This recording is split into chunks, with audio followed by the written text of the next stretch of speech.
Trading at Schwab is now powered by Ameritrade, bringing you an expanding library of education with even more ways to sharpen your trading skills. Access new online courses, insightful webcasts, articles, engaging videos, and more, all curated just for traders. Plus, guided learning paths with content designed to fit your unique interests. No sifting to find exactly what you need, so you can spend your time learning to trade brilliantly. Learn more at schwab.com/trading. Do you want more success, more growth, more results? Then it's time for the Boundless Success Accelerator from the Modern Observer Group. This isn't your average coaching program. It's where top performers come to dominate. Weekly group sessions, on-demand coaching, a community that's got your back, and a power-packed library of tools to supercharge your business and career. No more excuses, no more waiting. Get in, level up, and start building the life you've been dreaming about. Visit us at modernobserver.com/boundlesssuccess to join today. Let's get you to the next level.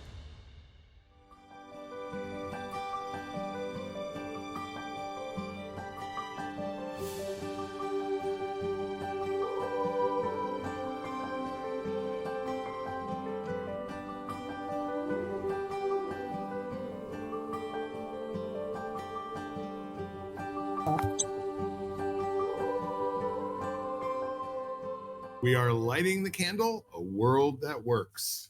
I'm Bill Correll, and I've got my main compatriot in making the world a happier, more satisfying, and empowered place, Jan Jeremias. How are you doing today, Jan? I'm okay, thanks, Bill. How are you? I'm good. I'm a little drained. I've been working for 3 weeks on a new designation, new career, all that good stuff. And so there's a lot of studying that goes along with it, plus the rest of life, you know.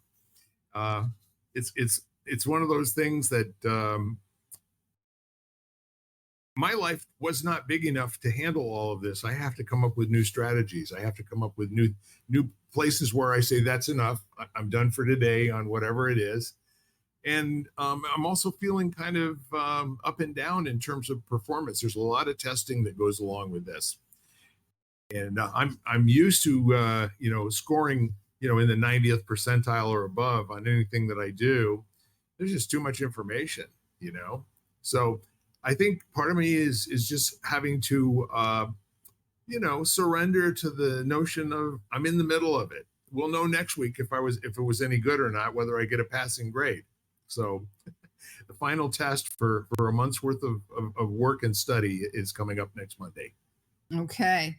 And I think I look at that kind of stuff because I realize that, like, especially when I did my yoga teacher training, and people might say, what's to study? But there was a lot to learn because we did yoga philosophy and, a lot of that and a lot of old scriptures. So a lot of the ancient texts and everything.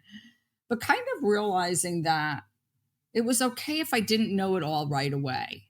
Right. I was going to learn it over time, which I have. And I still revisit some of those texts because they're epic tales of, so I think it just came to a place much more so than I had been when I was in school, like the first time around. I would say more traditional school, when I was in those college and grad school years, where I kind of felt like, oh my gosh, I've got to know everything. And now I kind of understand that I'm not going to know everything. Yeah, and I think we're partners. We've never talked about this before, but my wife and I were just chatting the other day. It's like we can't really understand why people are still being forced to memorize things. Oh, I know. Because access to the best in the world is being who's got the best question, not who's got the answer. And the whole notion of memorizing something doesn't leave you open to being wrong. Like an inquiry, the answer you give is the answer you've got to give, and that's all the further the answer. And there's no more investigation that goes on after that. So I was saying this back in the 90s when the internet really started to blow up. It was a much better internet then than it is now. The reason for that is that 95% of the content that people see has been truncated, paid for, altered, messed with, it's not objective any longer. It's not like you can go and find anything that you're looking for and be able to use it as a foundation to stand on as if it's true. And that's one of the big problems for the AI, Chat GPT, and those types of things. In the caveat of everything that they give you that has to do with current events, it has to do with market definitions, it has to do with factual information. It says take care to double check important information. I earned my degree online at Arizona State University. I chose to get my degree at ASU because I knew that I'd get a quality education, they were recognized for excellence, and that I would be prepared for the workforce upon graduating. To be associated with ASU, both as a student and alum, it makes me extremely proud, and having experienced the program, I know now that I'm set up for success. Learn more at asuonline.asu.edu. And so what we're really living in right now is a time where people they're tested, graded, rewarded, punished on their ability to, memorize and regurgitate. And it's not a big part of life. It really isn't. It is, in fact, I think it's a conversation killer to think you know something, right? I mean, I agree. And I'm saying this was my experience. So when I say the next part of it, I'm saying from my personal experience. Exactly. So in my personal experience, my original plan was to go to medical school. I was going to go to medical school. I took my MCATs. I was like all set. I decided I wanted to take a year off. I wanted to retake the exam to see if I could get a better score. And I was going to work. So I started to work in research, which wasn't really like, I figured I'd do it for 1 or 2 years. It wasn't, I didn't think it was going to be this career plan. Right.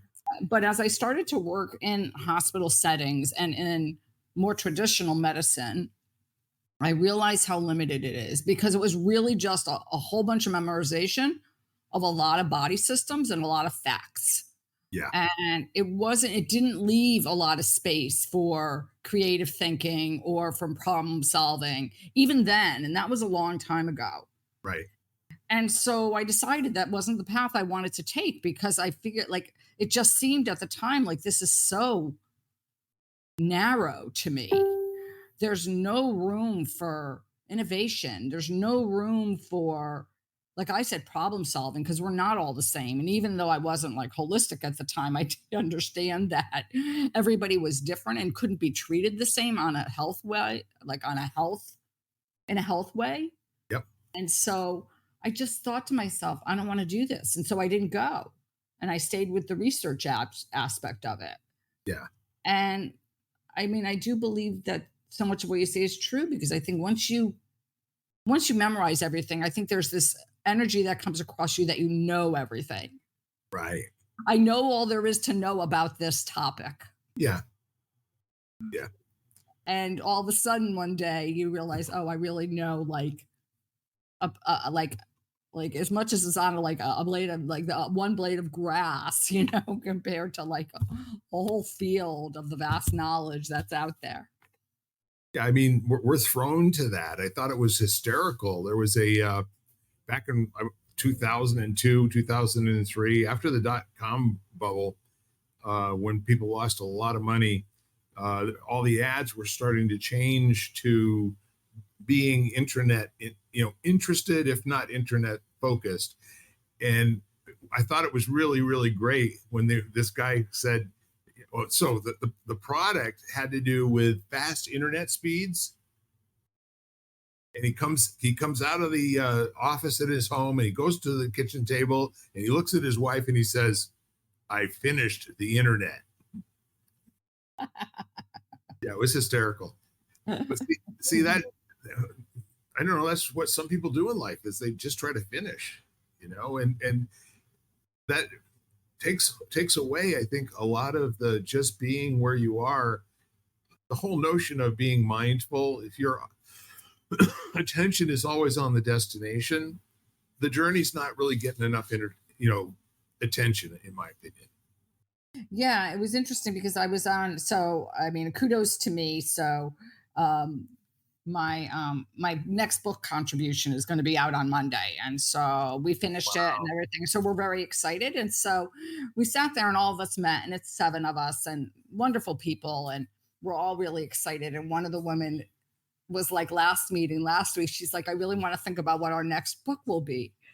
And so she started, and I said, can we just take a moment and savor what we've done? And which is in a way so not like me. Like that's a new way, a new phrase. Like that's a new experience for me because I've always been the type of person of like, okay, what's next? Okay, that's done. What's next? What's next on the to-do list? What's next can I do? And she's always been very slow, like very like life is slow and life is simple. And she comes from a very hot country, so I think that's part of it also. It's just climate wise and everything, but just her energy is very like, and it was so interesting because she's so excited and wants to do the next book. And I'm kind of like, can we pause here for a second and just enjoy what we've done and savor this amazing accomplishment and everything? So it was really funny because I was really like you are, like just this like trying to be present with it and Yeah. not rush to the next thing without actually the experience of actually being with what we were doing. Yeah.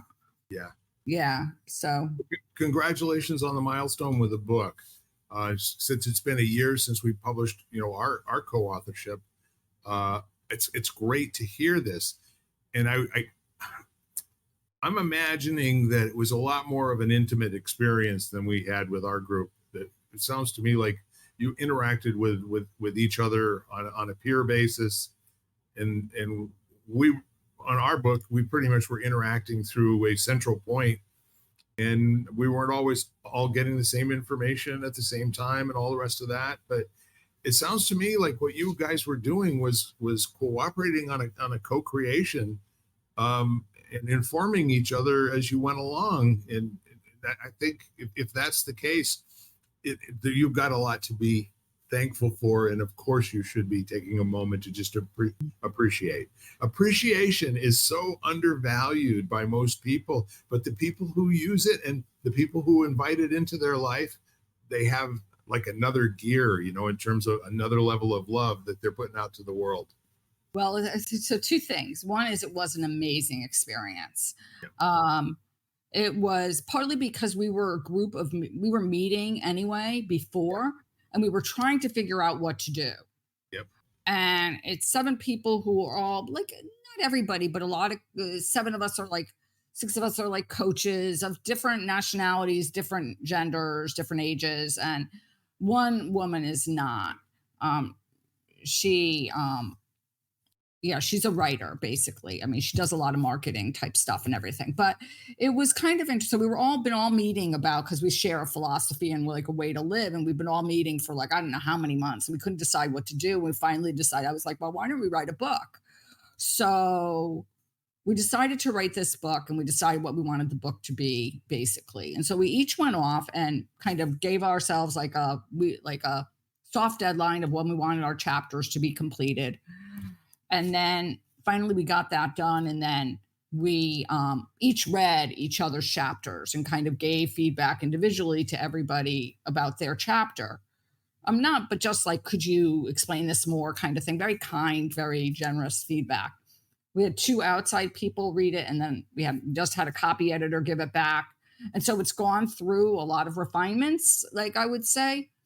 But it's been this amazing experience, from like the way the cover was created to, I mean, it's just been a beautiful experience. And so I think it was far different than the one we had worked on together.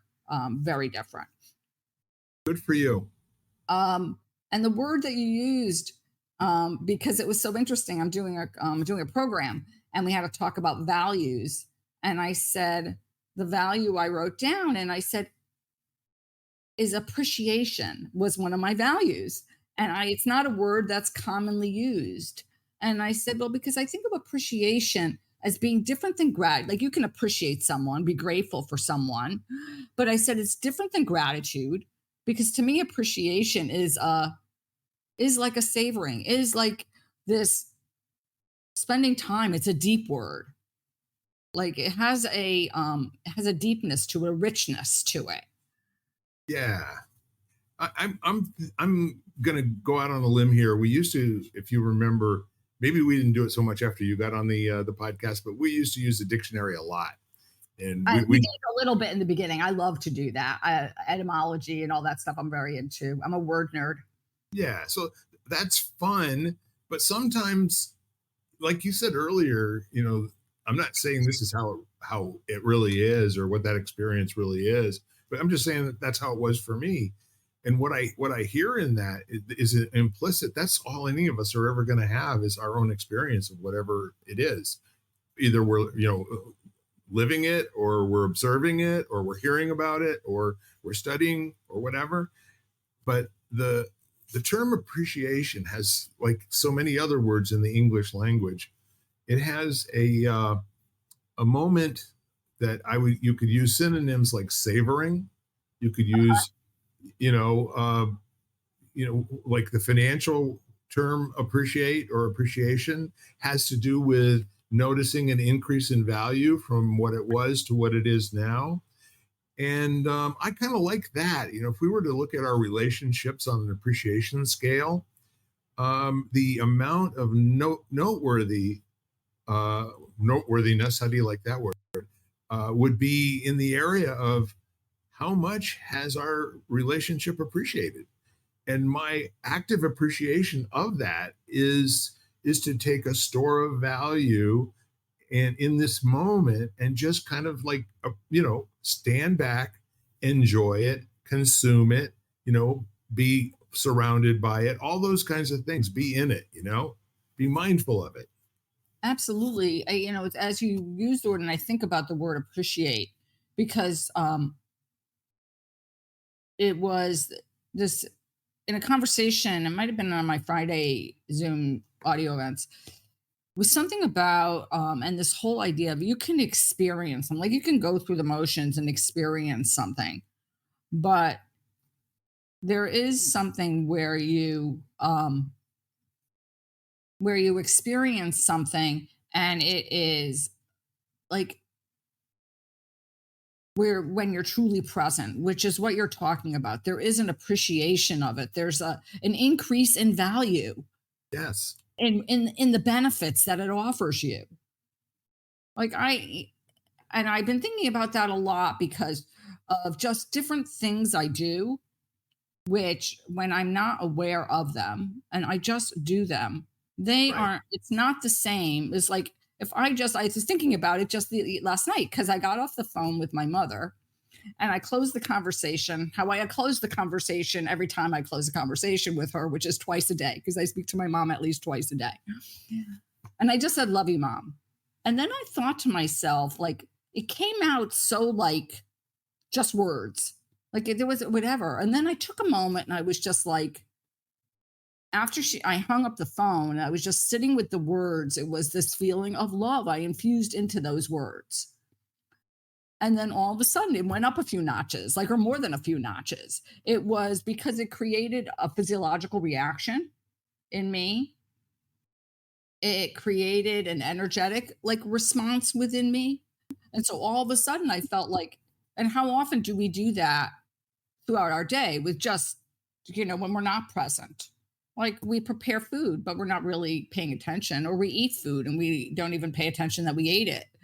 And then all of a sudden we look down and the plate's empty and we're like, oh, I guess I ate, but we don't even remember eating. Yeah. Yeah. It's a remarkable phenomenon. The meals that I eat at home, 90% of them I make myself. Jan makes 90% of the stuff that she eats, and about 10% of the time one of us will cook for both of us. And what I really enjoy is she's got some go-to recipes for really simple comfort food type items. And when I cook, it's usually a roast. It might be a number of different things, but I take the same amount of time to cook for just me as preparing a big meal for the two of us. So between knife work and, prep and sauteing and the steps in terms of building out the plate, typically my meals take about 45 minutes to an hour to prepare. They take less time at a restaurant than they do for me. Mm-hmm. You put your order in and usually 10, 15 minutes later, you got everything on your plate, but not so here. So especially when I have the knife, I kind of have to be paying attention. I every once in a while I will notice, hey, I wasn't really looking at that. I came pretty close to slicing the end of my finger off. Absolutely. And I agree with you. I mean, we can have that we can have that presence no matter what we're doing, or lack of presence. Yes. And so, but that whole idea of appreciation is, and it's not a word that I normally use that much. And then, like, in the past 3 days, of course, it's come up in, like, I don't know how many conversations. And I really do like that whole idea of, like, I was thinking of that, more financial term about it, and appreciate it, and like appreciating in value, because that's the way I feel. Like, when you appreciate something, no matter what it is, then all of a sudden it holds more value for you. Yes. Yeah. The word appreciation has a positive and a negative effect for me. There's a yin and a yang there, where, for instance, last night I had cooked a cut of meat about 2 months ago, and it was so tough. I mean, I literally put it in the sous vide for like 18 hours. And when it came out, it really wasn't tender. I've never seen that happen before. This was just one tough piece of meat. So I decided what I would do with it. I marinated it. I marinated it for about 4 or 5 days. And then I sliced it up, and then I froze the slices and vacuum sealed them. And so last night I had the last little bit of that. It was teriyaki steak. And what I noticed about it is it didn't taste like teriyaki anymore. I could really taste kind of a vinegariness to it. And I chose in the moment, first of all, it was a little off-putting to me. I didn't expect it. It tasted different than what I had anticipated. And then I thought, well, no, maybe this is exactly how this is supposed to taste. Let's try that on for a minute and see if I can actually find something good to say about it. And I did. There was, a release of flavor layers that the one that I first tasted would then change into, more smoky, and then a little bit more of the teriyaki flavor. And then finally a little bit of a saltiness to it, but like the right amount of saltiness. And that tough piece of meat, which after my first bite was, boy, do I have what it takes to choke the rest of this down, or, to where I actually talked myself through. So what's good about it, And that was kind of a fun inquiry. I mean, I love that, because what you're bringing up is this idea to me of what we expect versus what we get. Yes. And that is,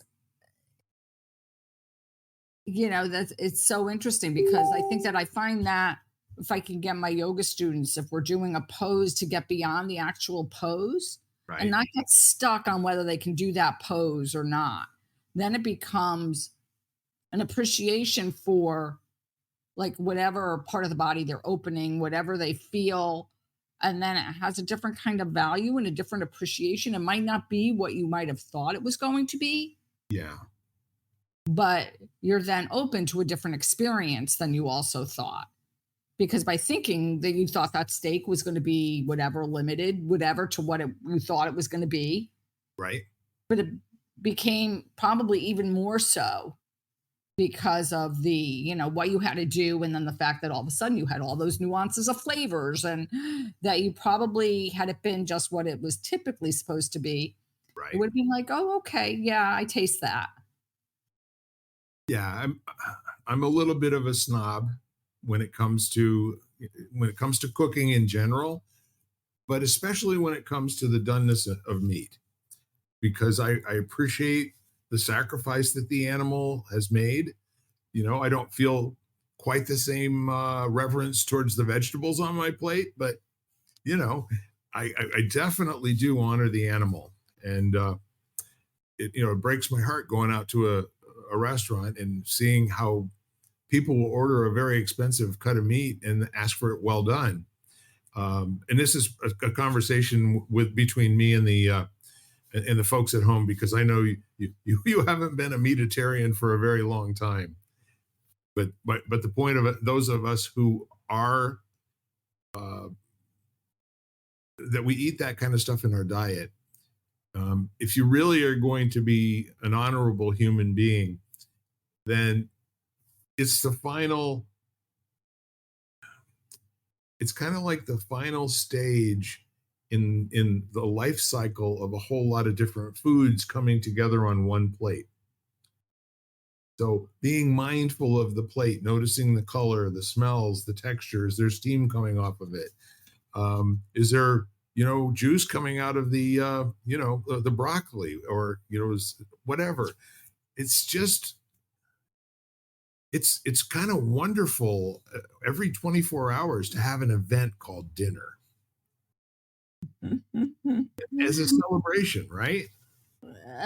I mean, I love the way you describe that honoring, because I think that no matter what you get, and maybe, whether you're religious or not religious or practicing any sort of religion, in a lot of religions or practices, there is a formal like acknowledgement of the food that you've received, Yes. where you actually pause and maybe say a blessing or a thank you.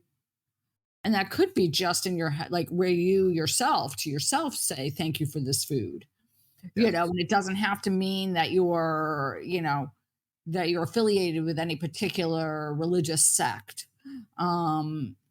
There is something to me of the realization of recognizing that this food coming from sources, from even the people who grew it, and cultivated the land, to the harvesters, to to the shippers, to the people who put it on the shelves so that it's in the store or whatever.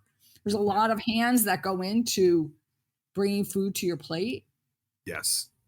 Or into your home. Yeah. And so that whole idea of acknowledging all those people who are responsible for this food I am now eating. Yeah. I love that enhancement to what I was saying, because it makes it a shared phenomenon that goes farther than my refrigerator or my kitchen and the grocery store. It takes in all of the people that I will never know who they are or their stories. But guess what? They're just like you and me. They've got lives that they go to every single day. They've got challenges. They've got things that are working and not working. I'll bet you some of them are sitting home right now with their leg up because they broke their ankle. It's all out there. That's right. And I do think that there is so much we don't take the time to, we talk about appreciate, of all the people or all the things involved in getting you, or getting that food to your plate. And it makes it a little bit more people centric, I guess is a good word. Sure.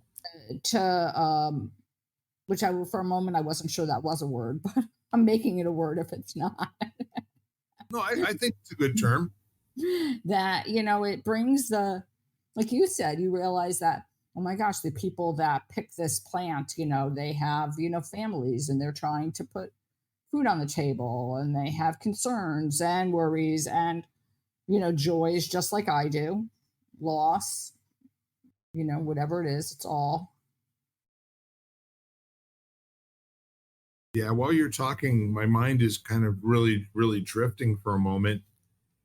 And I'm taking into consideration, the people that do things that they have to do, not because they want to, but it's for survival, or it's a situation where, maybe they don't have real freedom in their life, and it goes far beyond just, enjoying and appreciating a meal. It's like if you live that kind of life, and I'm not saying people should or ought to or anything like that, but if you do, you live a life where you can generally find what's appreciable in every moment. It's like how much joy do you think a human being can stand, you know? And the other part of it is that why wouldn't you at least stroke yourself every once in a while by just having an amazing experience out of the mundane ordinary? And I think that when you do, it was interesting over the past like month where a lot of the things I've been going through. So I was literally in bed and I sat there, and it happens to be that I have a spectacular view from my bedroom window. I mean, spectacular. And so I'm sitting there and I'm thinking to myself, I could be laying here and looking at a brick building somewhere Yeah. or an alley. And I'm here looking out at this green grass with this small pond and a fountain with this typical New England background of like a white church in the distance. And I'm like, this is a pretty amazing place to have to look out on. Yeah. And I think that from your surroundings to, if you can, and it's not, and there are days that it's hard to see that even when you try, Yes. or it just doesn't seem to be enough. But then there are days where it can totally shift you out. And if you're even navigating, let's say, and you're feeling pretty good, it even puts you even further, like, so you're feeling even better. Yeah. And I think that it's what we all need. And then also because we always close with the people in our lives. And I think that we just have to recognize that we, just to appreciate people.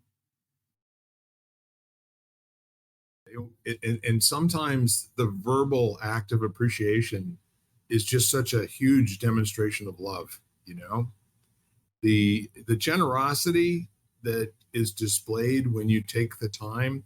When you were speaking about your magnificent view, it reminded me of a story that I can't attribute right at the moment, but it goes something like this. There were two men that were in a hospital room, and one guy was in a body cast in traction, and he couldn't look right or left. And then there was another guy that was, in a bed over by the window. And the guy in the body cast said, I can't get up. I can't move. I can't look out the window. Would you do me a favor? Just look out there and describe what you see. And so the man described this beautiful sunset with birds flying across the sky and with the lake, where you could see all of these diamonds glistening and so on, and in such loving detail to this man. It was just so generous of him. Well, that was such a success. They started doing it every day. And they would, at a particular time, they both would get excited. And this went on for a couple of weeks. And then all of a sudden, the man next to the window passes. And the man who is in the body cast gets removed from the body cast. And he goes over and he looks, he says to the nurse, what happened to Bob? He said, well, unfortunately, he's not with us anymore. She said, boy, I'm really going to miss his description of what's going on outside this building. And he gets up for the first time in weeks, and he walks over to the building, and it's a brick wall, just like you described. I love that story. I knew where it was going, and I thought that is such a great story. And so he says to the nurse again, boy, what an imagination he had. She says, you don't know the half of it. He was blind. So everything he described was not only in his mind's eye, but he literally couldn't see the brick wall. So as far as he was concerned, what he was talking about was really out there. Was real. I love that. That's a great story. Yeah. It was, it was interesting because I think I shared last week that I had to write this description. We had to write about somebody we admire. Yeah. So it was interesting because as we met yesterday, and I was talking to one of the guys who's in the program, who's actually from Portugal, and we were both talking about how we had originally thought about writing about somebody famous, you know, but then that just didn't seem to fit for me anyway. And he shared the same sentiment because it was kind of like I wanted to write about somebody I knew who I admired, like that, because I know them. So I know more about their life and who they are versus someone who I know from, let's say, media, from the internet, from, even their books. Like I don't know who they are. Like, and so we each had written about friends. And I think I mentioned that I shared what I wrote with a friend of mine. I wrote about her and I shared it with her afterwards, and her saying, "Oh my gosh, I can't believe you see me this way because this is not how I see myself at all," you Right. know, and how that whole idea of like you describe of like, can we reflect back to people something that's beyond like that's beyond the surface, like so here it was, this blind man who could see beyond, like who could see in a way probably that people who can see can't even see. You know Right. what I mean? I think that made sense, Yeah. who had a vision or an ability to see that which was purely in his imagination. Yeah. And how we can do the same for each other. Like, I mean, we can help someone see beyond what's happening, maybe and that could be helping someone if something challenging happens, and that happened for a friend of mine yesterday. Yes. And she was the brunt of some not unkind language, or unkind emails, and to just even say that, like to someone, this is not about you, this is really something to do with them. Whatever it is that they have going on, you're in the fire, like you're in the no, you're at the moment getting hit, but really this isn't anything that you've done. And so just even to be able to encourage people on that one, like to let them see beyond what's happening. Yeah. While you're speaking, words like magnanimous and generosity and just plain being thoughtful. But the interesting thing is we do not give enough credit to the power of our words that we use with people, and how Mm. we can both incredibly raise them up or conversely knock them down. And the thing that comes to mind the most, the whole Pygmalion story and My Fair Lady, and have you ever heard the story of the 8 cows? I'm not sure. Well, there was, I think the story goes something like, somewhere in India there was a very wealthy man who had decided it was time for him to take a mate. And typically, when you married into a family, the man would give, it wasn't a dowry that you got from the from the father or the bride. You typically would give him some livestock, a goat or a cow or something. And a cow was really big because they could feed the family with milk and cheese products for the rest of the cow's life. Well, everybody in the world were trooping their daughters in front of this guy. All the people that the well-to-do, the high heeled or well-heeled young ladies, and he just wasn't interested.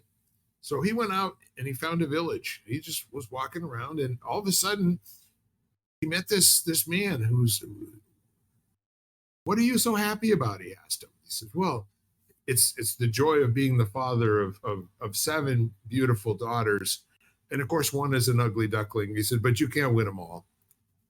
And so the wealthy man said, "I'm intrigued. May I have dinner at your house tonight?" And so the guy says, "Absolutely. We're poor, but you're welcome to come and share a meal with us." So he goes and he meets the beautiful girls, and they are beyond beautiful. The father was just not giving them enough plugs. And all of a sudden, the girl who was playing came out of the back part of the house and walks in to sit down. And he says to that girl, he says, "Would you be kind enough to sit next to me? I'd like to talk with you." So they do. And he talks with everyone, and they're all asking him questions. But by the time the night's over, he says to the father, he says, "I've made my choice." The father says, "Which one is it? Is the eldest? She's good at everything." And he says, "No, it's not the eldest." He says, "Well, how about the youngest?" And he says, "No, I'm not too concerned about that either." He says, "You know the one that you described as being the ugly duckling, the plain one? I'd like to give you 8 cows for her." And I'm probably going to break down, but so they have this, they get married in the style of the family in the village. And then he retires back to his home. The father of this girl comes about 6 years later, and he says to the man, "What have you done? My daughter is radiant. She bears no resemblance to the girl who I raised." And he said, "I just treated her as if she weren't worth the 8 cows. And I tell her daily, I would not be married to anyone who was worth less than 8 cows." I love it. Yeah. Just so you know that when I was traveling at one point, I had somebody from a specific country offer 3 camels and a donkey for me. Oh, you go. That's funny. Yes. Oh, I was Rachel from the Bible. yeah. So it was at Rachel's grave. And we were outside getting in, like we got off the bus or whatever, and we're going into the shrine of the memorial of where she is buried and entombed. And somebody offered to buy offered the group 3 camels and a donkey for me. Now, and I bet you there were a couple of takers. There probably 3 camels and a donkey. Well, can you actually maybe throw in a peacock or 2? We'll make this a deal. So yeah, but I love that story, and I had not heard it. So that's a really beautiful story. But I agree with you. I don't think we place enough value on what we say and how we say it to people. And I think with technology, it's gotten even worse. Yeah. And we've spoken about this before, because I find myself, like, every now and then, like, I'll send someone a message without any hello, how are you, without anything. And then all of a sudden I'll think to myself, like, how rude. Like, it's just, I'm just like, but we get so used to, we talk about moving fast and not savoring. Right. We get so used to, like, oh, I've got to text so-and-so and we want to mark it off our to-do list or whatever we have going on. And then all of a sudden we realize that we've come out and there's no sense of humanity in it at all, Right. of recognizing that this person is a person. And I think I feel like it gives people permission to act and say things that they would never say to a person if they looked them in the eyes. I agree with you. I think that's a really dark side of internet communications, emails, online chat rooms, all that sort of thing. They have an effect of objectifying people. That means thingifying them. Like they're not people anymore. They're just things. And that's why people are very, very uncareful about how they talk to and about people, and especially people that are not there to defend themselves. I've seen those kind of behaviors, like you said, from upstanding, well-heeled people of means who would never do that face to face. But you put them at a keyboard, in a chat room or on X or something like that, they become so dehumanized. Absolutely. And I think it's very, like there's this feeling of disconnect that you're communicating, but you're really not communicating with the person. Like I'm communicating with your phone, is this kind of feeling. Like my phone is communicating with your phone, but there's no people on the ends to those phones. Right. And there is this total ability, if you're not careful, to forget that, oh my gosh, there's a person on the other end of this, that's sending me this message. Absolutely. And yeah, I mean, I think that there's a whole element of communication, which we've talked about before, which has just become lost. And it just also becomes very easy to, I think, to say things that we would never say. Well, I think it transforms from giving information to getting a response and then actually performing, like you're going to get validated and you're going to get encouraged to do even worse things by somebody who thinks it's funny.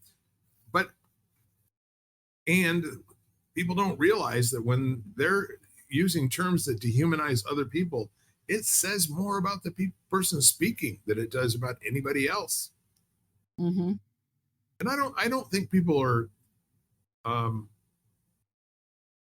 they may be intimidated that they don't want to have that person turn on them.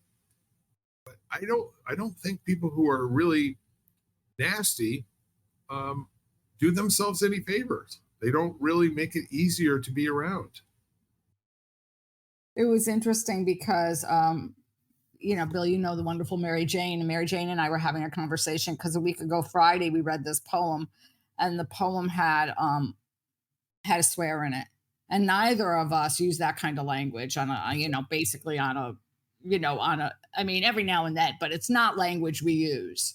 Now I have friends who speak very colorfully, like, every other word that comes out of their mouth is, but that's not me. And so we have this, because the audio is at 9 a.m.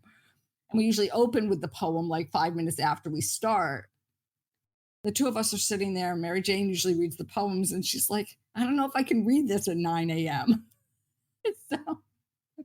So it was a poem that the two of you had read before and knew what was in it, or? Yeah, we read it between the two of us because we plan our Friday audio and Zoom events. So we found a poem, and so we really kind of fit in with the theme. And in it, there was a swear word, and it was a great poem. And she's like, well, do I say it? Do I say, do I just say F instead of the whole full word? I said, just say how you feel. Like, if you don't feel like you can say it, then don't. I said, we always put up the original. So if people want what's actually written, they can get it. And it wasn't, but it was just kind of funny when you talk about language and the fact that we were both like sitting there, because it's not this language that we normally use in a conversation or we would use to speak about. And so now lately we've been sharing all these things about like profanity. And so she sent me this meme the other day it just said, I never realized adulting would just be a whole lot of coffee and a whole lot of swearing. Yep. And we just both cracked up. I mean, it was just so funny because it was like neither of us do, but we all have moments where we do. Well, it went from really being taboo when I was growing up. Kids didn't get to use that kind of language. And as a matter of fact, corporal punishment was meted out regularly, for that sort of thing. Then as we got older, my mother became the worst. I mean, she was like a mule skinner, at sometimes, but the people that she hung out with were different. They weren't the same kind of people as when we were being raised. But the funny part of it is that it went from being taboo to fitting in language, like, to be part of that culture, wherever you are. I mean, if you're not dropping an F-bomb every other word in the middle of the Bronx, you might get beat up, like, what's wrong with you? The other part of it is it's kind of sloppy speaking. It's, choosing to use a crutch phrase, any crutch phrase.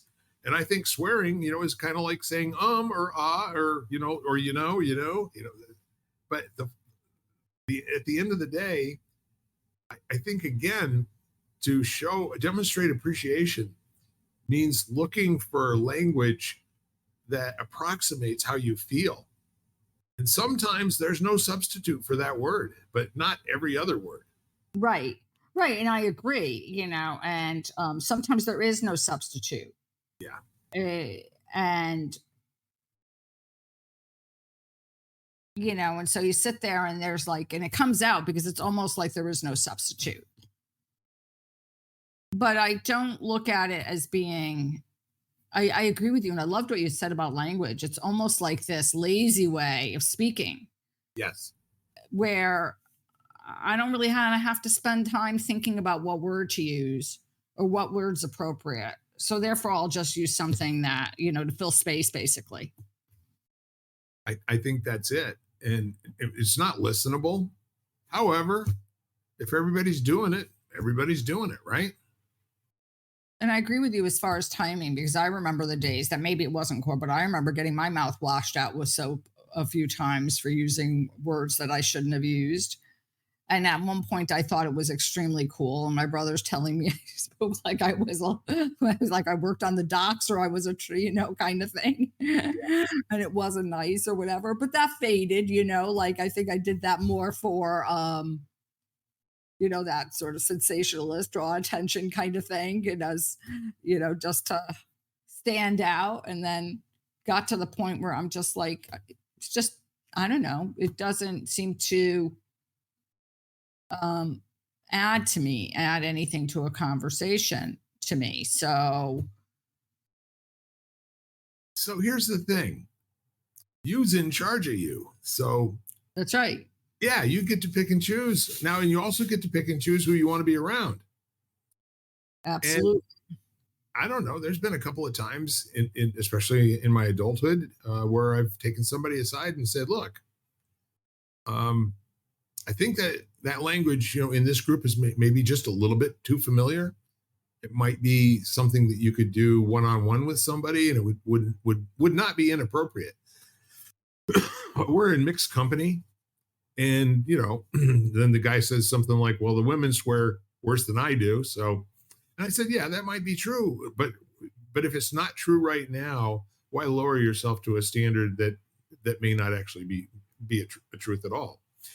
So when I think anything that's delivered with love, people will get it.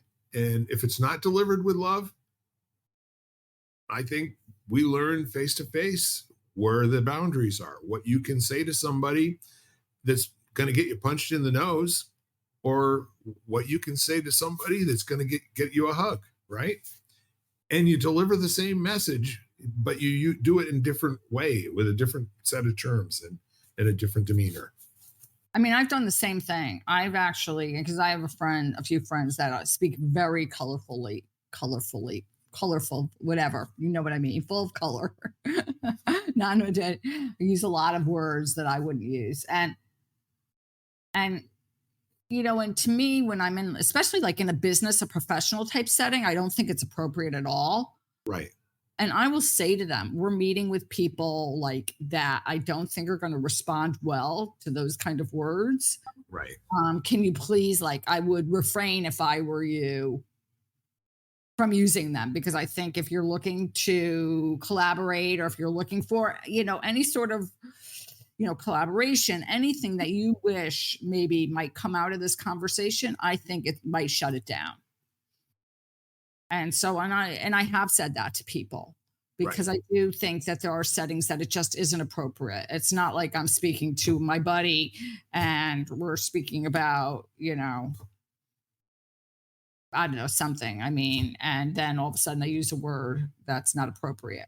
Yeah. It's a professional study setting, but I always felt like that, because I think there's stuff that, I don't know, I think where language is important. And I think how you use words and what you say is, can either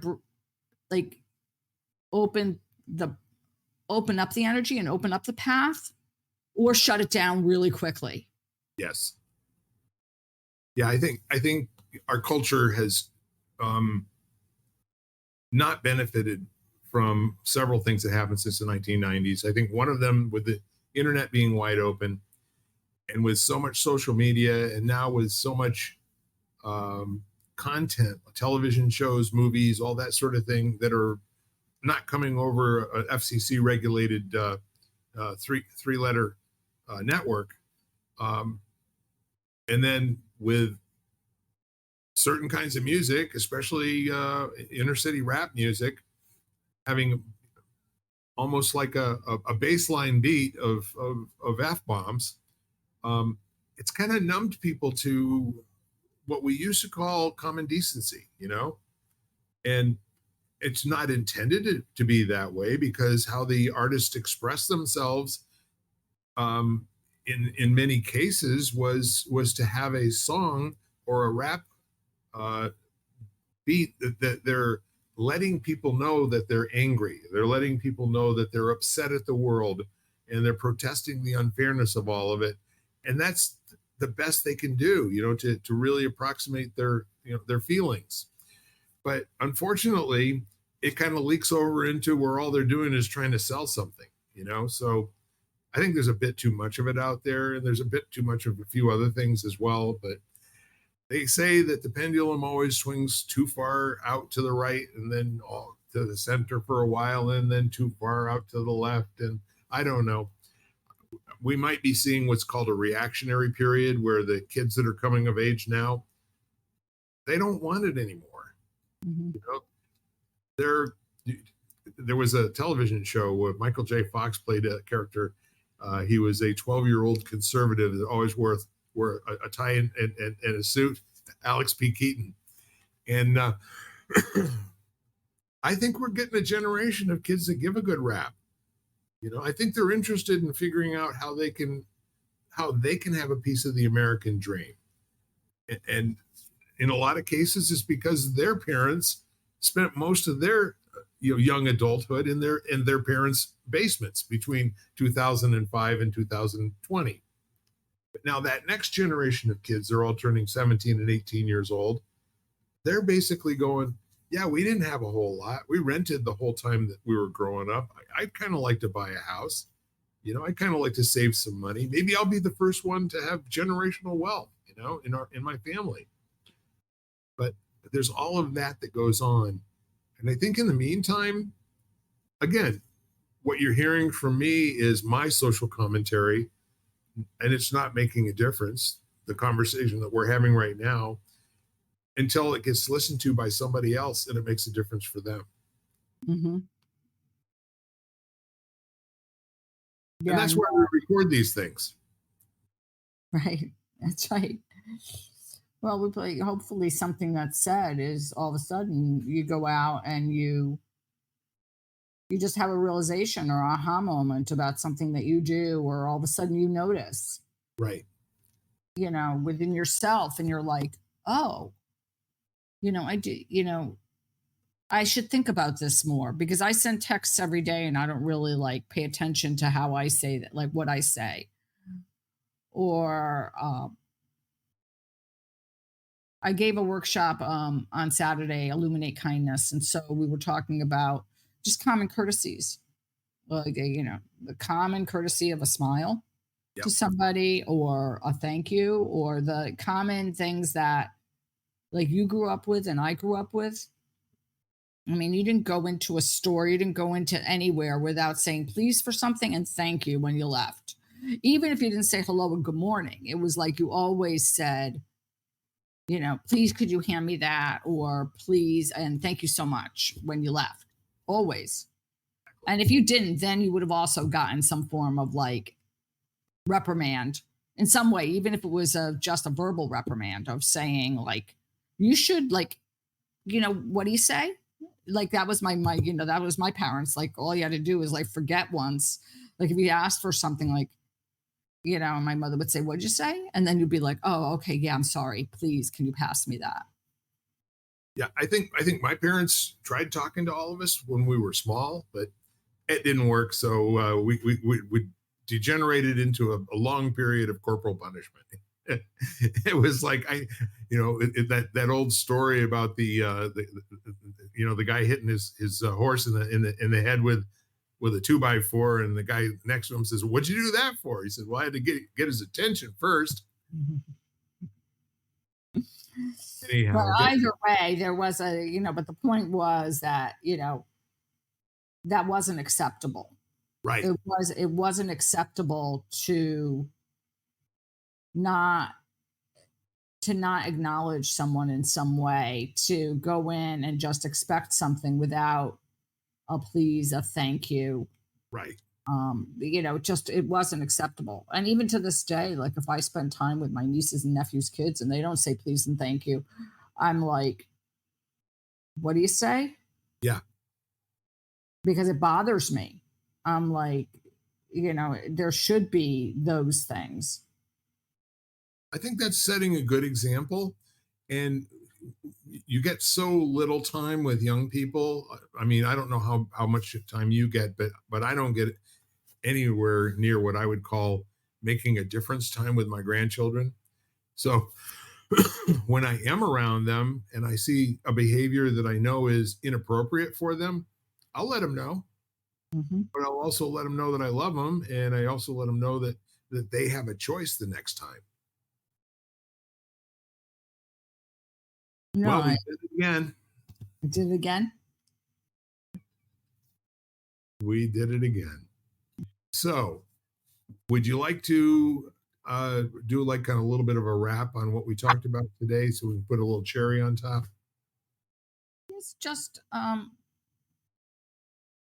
think about what you say and how you say it.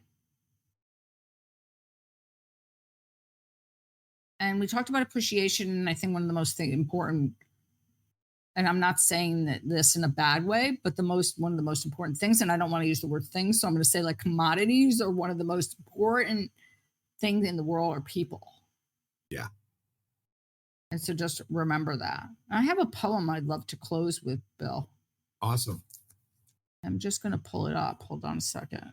But as we were talking, I'm like, I really want to share that poem. Oh, yeah. It's called Smiling is Infectious by Spike Milligan. Nice. Smiling is infectious. You catch it like the flu. When someone smiled at me today, I started smiling too. I passed around the corner and someone saw my grin. When he smiled, I realized I'd passed it on to him. I thought about that smile, then I realized its worth. A single smile just like mine could travel round the earth. So if you feel a smile begin, don't leave it undetected. Let's start an epidemic quick and get the world infected. Wow. Yeah. Talk about a positive infection. Wonderful. Yeah. Well, thank you, Jan. Thank you, Bill. You're very welcome. I think, no, I'll just do it. Folks, we give you homework every week, and that is when you're done listening to this, would you please just reach out to somebody that you love and let them know that the world works, your world works, because they're in it. And if they ever need you, no matter how little or how much, that you're available, and all they have to do is call. I think that'll go a long way towards making this world a little bit better place, and maybe introducing a little bit more civility and a sense of people having some value, whether it does or it doesn't. Would you just please all do it for me? Absolutely.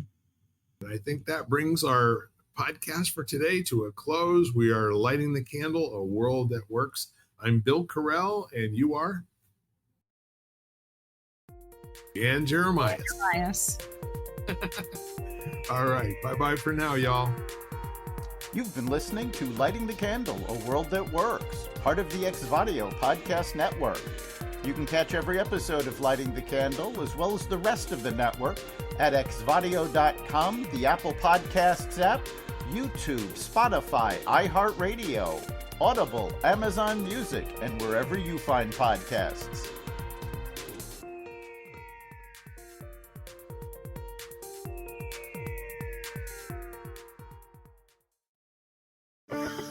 having a life scholarship and being able to afford to go to college made me feel inspired to go. When I got a life scholarship, it was such a relief. I knew that I wanted to have an impact. Having a life scholarship through the SC Education Lottery was huge. It gave me the opportunity to make that impact right here at home. The South Carolina Education Lottery. A better you, a better us, a better South Carolina. Visit sceducationlottery.com/betteryou.